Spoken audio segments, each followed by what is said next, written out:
Sir, ಎಲ್ಲ ಒಂದು ಕಡೆಗೆ ಸಿ ಎಂ ಅವರ ಗಮನಕ್ಕೆ ಬಂದು ಮೊದಲಿಂದನೂ ಕೂಡ ಈಗಾಗಲೇ ಎಲ್ರಿಗೂ ಗೊತ್ತಿರೋ ಸತ್ಯ, ತಾವು ಕೂಡ ಸಿ ಎಂ ಅವರ ವಿರುದ್ಧ ಮಾತನಾಡಿದ್ರಿ. ಅದಾದ ನಂತರದ ಒಂದಷ್ಟು ಬೆಳವಣಿಗೆಯಲ್ಲಿ ನಿಮ್ಮ ವಿರುದ್ಧನೂ ಕೂಡ ಏನೇನೋ ತಂತ್ರಗಾರಿಕೆಯನ್ನು ಮಾಡಿದ್ರು ಅನ್ನೋಂಥ ಚರ್ಚೆ ಇತ್ತು. ಸೊ ಇದೆಲ್ಲ ಒಂದು ಕಡೆಗೆ ಇದು ಕೂಡ ಅದರದೇ ಆದಂಥ ಒಂದು ಭಾಗ ಅನ್ನೋ ರೀತಿಯಲ್ಲಿ ಅನುಮಾನ.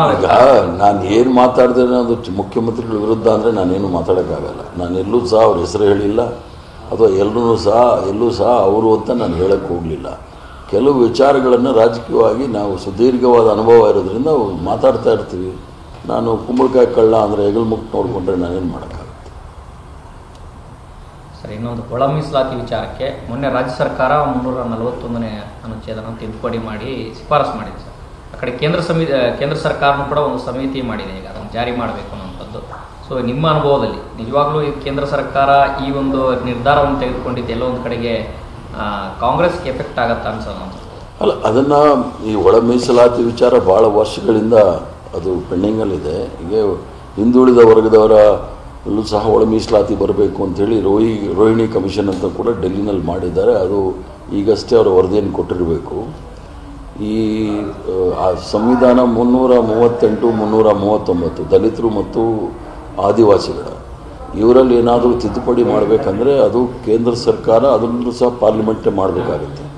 ಆದ್ದರಿಂದ ಸರ್ಕಾರ ತೀರ್ಮಾನ ತೆಗೆದುಕೊಂಡಿರ್ತಕ್ಕಂಥದ್ದು. ಯಾಕಂದರೆ ಹೋದ ಬಾರಿ ಭಾರತೀಯ ಜನತಾ ಪಾರ್ಟಿಯವರು ಚುನಾವಣೆ ಸಂದರ್ಭದಲ್ಲಿ ತೀರ್ಮಾನ ತೆಗೆದುಕೊಂಡಿದ್ರು, ಅದನ್ನು ಪಾರ್ಲಿಮೆಂಟಿಗೆ ಕಳಿಸಿರಲಿಲ್ಲ. ಪಾರ್ಲಿಮೆಂಟ್ ಕಳಿಸಿದಾಗ ಅದು ನಮಗೆ ಗೊತ್ತಿಲ್ಲ ಅಂತೇಳಿ ಪಾರ್ಲಿಮೆಂಟಲ್ಲೂ ಸಹ ಹೇಳಿದ್ದಾರೆ. ಆದ್ದರಿಂದ ಅದರ ಅಂತಿಮವಾಗಿ ಅದಕ್ಕೇನಾದರೂ ಮೊಹರು ಬೀಳಬೇಕಾದ್ರೆ ಅದು ಪಾರ್ಲಿಮೆಂಟಲ್ಲೇ ಆಗಬೇಕು. ಸರ್, ಈಗ ಇಲ್ಲಿ ರಾಜ್ಯದಲ್ಲಾಗಿರ್ಬೋದು ಮತ್ತು ದಲಿತ ಎಡ ಸಮುದಾಯದವರು ಜನಸಂಖ್ಯೆಗೆ ಅನುಗುಣವಾಗಿ ಮೀಸಲಾತಿಯನ್ನು ವರ್ಗೀಕರಣ ಮಾಡಿ ಅನ್ನೋಂಥ ಬೇಡಿಕೆಯನ್ನು ಇಟ್ಟಿದ್ದಾರೆ. ಸೊ ಆ ಜನಸಂಖ್ಯೆ ಆಗಬೇಕಂತಂದು ಹೇಳಿದ್ರೆ ನೀವೇ ಹೇಳಿದಾಗೆ ಕಾಂತರಾಜ್ ವರದಿ ಜಾರಿ ಆಗಬೇಕು ಸರ್. ಕಾಂತರಾಜ್ ವರದಿ ವಿಚಾರಕ್ಕೆ ಯಾಕೋ ಇನ್ನೂ ಕೂಡ ಮುಹೂರ್ತ ಫಿಕ್ಸ್ ಆದಂತೆ ಕಾಣಿಸ್ತಾ ಇಲ್ಲ. ಕಾಂತರಾಜ್ ವರದಿಯಲ್ಲಿ ಏನಿದೆ ಇಲ್ಲ ಅನ್ನೋದು ಗೊತ್ತಿಲ್ಲ. ನಾನು ಇದು ಭಾಳಷ್ಟು ಬಾರಿ ಹೇಳಿದ್ದೀನಿ. ವರದಿ ಬಹಿರಂಗಗೊಳಿಸಿದ್ರೆ ಜಾರಿ ಮಾಡ್ತಾರೆ ಅನ್ನೋದೇನೂ ಇಲ್ಲ.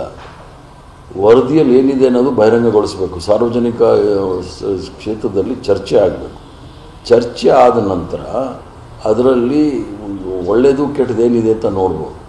ಅದರಲ್ಲಿ ಇರ್ತಕ್ಕಂಥ ತಪ್ಪೇನಾದರೂ ಇದ್ದರೆ ಅದನ್ನು ತಿದ್ದುಪಡಿ ಮಾಡೋಕ್ಕೂ ಸಹ ಅವಕಾಶಗಳಿರುತ್ತೆ.